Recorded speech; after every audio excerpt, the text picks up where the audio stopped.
तो देखिए, Rajasthan high court में वैकेंसीज़ हैं जो निकली हैं और बम्पर वैकेंसीज़ हैं, जिसमें ना केवल हाई कोर्ट ऑफ राजस्थान बल्कि डिस्ट्रिक्ट कोर्ट और स्टेट जुडिशियल सर्विस में भी आपकी जो है जूनियर जुडिशियल असिस्टेंट की पोस्टें निकली हैं।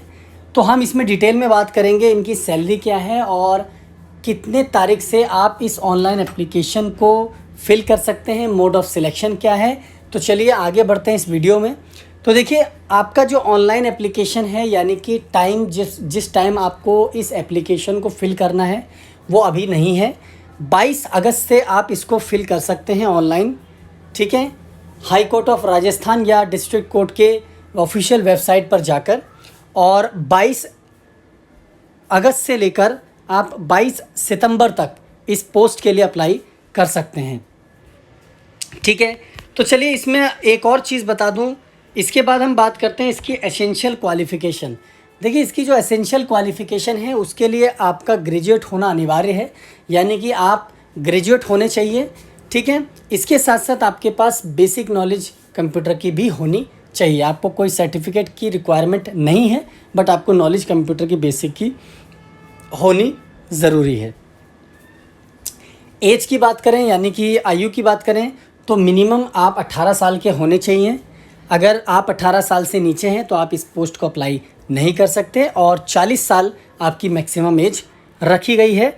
और 1 जनवरी 2023 इसकी कट ऑफ डेट रखी गई है, यानी कि कट ऑफ डेट जो है आपको 1 जनवरी 2023 रखनी है और उसी में आपको 18 और 40 के बीच में अपनी एज रखनी है। एज़ पर दी गवर्नमेंट रूल जो राजस्थान देती है अपने स्टेट के लोगों के लिए, वो रिज़र्वेशन ज़रूर मिलता रहेगा, ठीक है। अगर आप किसी अदर स्टेट से अप्लाई करना चाहते हैं तो आपको एज ए यूआर कैटेगरी में ही अप्लाई करना पड़ेगा, ठीक है, चाहे आप एससी हों या ओबीसी। अब हम बात करते हैं इसकी एग्ज़ामिनेशन फ़ीस की। तो 500 आपकी यूआर में, ठीक है, ओबीसी और जितने भी रिज़र्व कैटेगरीज़ जो अन्य राज्य से होंगे, यानी कि अदर राज्य से, अदर स्टेट से, उनको यूआर में ही काउंट किया जाएगा, चाहे आप कोई भी रिज़र्वेशन रखते हो उस स्टेट में। दूसरी चीज़, अगर आप राजस्थान के हैं और उसमें अगर ओबीसी और ईडब्ल्यूएस आते हैं तो उसमें आपको 400, बाकी सभी रिज़र्व कैटेगरीज़ की राजस्थान को 350 पे करनी होगी एग्ज़ामिनेशन फ़ीस। अगर हम पेमेंट की बात करें, देखिए मैं पेमेंट आपको पहले ही बता चुका हूँ, ये क्लर्क ग्रेड 2 है, ठीक है, लिपिक ग्रेड 2 है। और इसकी जो बेसिक पेमेंट है, यानी कि जो बेसिक पे है वो आपकी 20,800 से लेकर 65,900, ठीक है, लेवल 5 जो राजस्थान पे मैट्रिक्स है, ठीक है। तो चलिए अब इसमें इम्पॉर्टेंट चीज़ है, यानी कि मोड ऑफ सिलेक्शन, क्या स्कीम है इनके सिलेक्शन का, वो हम बात कर लेते हैं। तो इसमें 2 सेक्शन हैं, मेनली 2 सेक्शन है। पहला जो सेक्शन है आपका, इसमें 3 सीरियल हैं जिसमें पेपर हैं 3। पेपर ए है आपका, पार्ट ए है हिंदी, पार्ट बी है इंग्लिश और पार्ट सी है जनरल नॉलेज, ठीक है।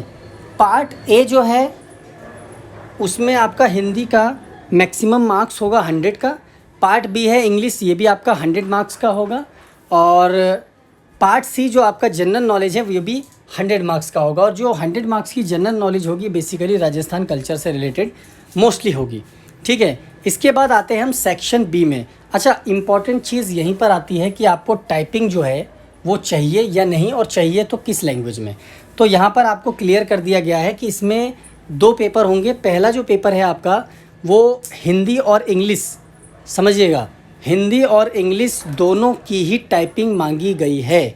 5 मिनट्स की आपकी हिंदी टाइपिंग होगी और 5 मिनट्स की आपकी इंग्लिश की टाइपिंग टेस्ट लिया जाएगा। 25 मार्क्स आपका मैक्सिमम होगा और 20 मार्क्स रिजर्व कैटेगरीज़ के लिए रखी गई है और बाकी अदर कैंडिडेट्स के लिए 22.5 मार्क्स रखा गया है, ठीक है। हिंदी का जो फ़ॉन्ट है वो कृतिदेव 10 होगा, साफ साफ है, और कोई फ़ॉन्ट नहीं होगा, सिर्फ और सिर्फ कृतिदेव 10। इंग्लिश के लिए कैलिबरी, और इंग्लिश के लिए कोई भी फ़ॉन्ट हो कोई फ़र्क नहीं पड़ता क्योंकि कीज़ सेम रहती है, ठीक है। इसके बाद हम बात करते हैं पेपर 2 की, जो एफिशिएंसी टेस्ट होगा, यानी कि आपकी कंप्यूटर की नॉलेज को टेस्ट किया जाएगा, ठीक है।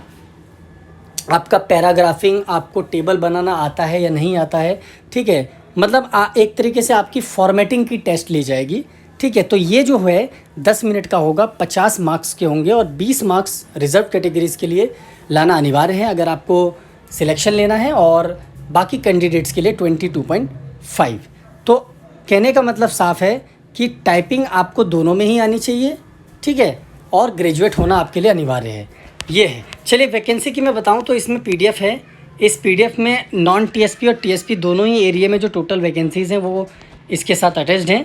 तो आप इनकी ऑफिशियल साइट पर जाकर भी इस वैकेंसी की डिटेल को देख सकते हैं, नहीं तो मैं इस पीडीएफ का लिंक आपको डिस्क्रिप्शन पे दे दूँगा, आप वहाँ से भी डाउनलोड करके देख सकते हैं कि इसमें राजस्थान की जो हाई कोर्ट है और डिस्ट्रिक्ट कोर्ट है उनमें अलग अलग कितनी वैकेंसीज इस साल के लिए रखी गई है। सो गाइस, अगर ये वीडियो इन्फॉर्मेशन आपको अच्छी लगी हो तो लाइक और शेयर ज़रूर कर देना। अगर आप चैनल पे नए हैं, चैनल को सब्सक्राइब ज़रूर कर लें।